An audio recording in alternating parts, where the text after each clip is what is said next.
இப்போ இந்த இடத்துல நபிசுல்லா சொல்கிறாங்க 3 ஹதீஸ் இதுக்கு சான்றான்னு சொல்கிறோம்.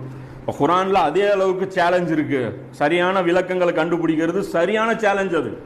அது நபிசுல்லா சொல்கிறாங்க, விரைவில் கல்வி அகற்றப்படும். விரைவில் கல்வி அகற்றப்படும்னு ஒன்று ஒரு நபித்தோழர் ஜியாதுங்கிற ஒரு நபித்தோழர் பக்கத்தில் ரசூலுல்லாஹ்கிட்ட கேட்குறாங்க, அல்லாஹ்வுடைய தூதரே, நாங்களும் எங்களுடைய சந்ததிகளும் தான் குரானை ஓதிக்கிட்டே இருக்கோமே, நாங்கள் ஓதுறோம், எங்கள் சந்ததிகளுக்கு நாங்கள் மனப்பாடம் பண்ணி வச்சுருக்கோம், கல்வி அகற்றப்படுங்கிறீங்க, இது மறுமை வரை அழியாதுன்னு அல்லாஹ் குரானில் வேற சொல்லிட்டானே, இதுதான் அழியாதுன்னு வேற அல்லாஹ் சொல்லிட்டானே, அப்புறம் எப்படி கல்வி அகற்றப்படும் அப்படின்னா ரசூலுல்லாஹ் கேட்குறாங்க, நீ ரொம்ப புத்திசாலின்னு நான் நினச்சிட்டு இருந்தேன் ஜியாதே, நீ மிகவும் புத்திசாலின்னு நான் நினச்சிட்டு இருந்தேன், நான் உங்ககிட்ட இருந்து இப்படி ஒரு கேள்வி நான் எதிர்பார்க்கல சொல்லிட்டு ரசூலுல்லாஹ் சொல்கிறாங்க, யூதர்கள் கிறிஸ்தவர்கள் என்ன தௌராத்தி இஞ்சிலையும் ஓதாமலா இருந்தாங்க அப்படிங்கிறேன்.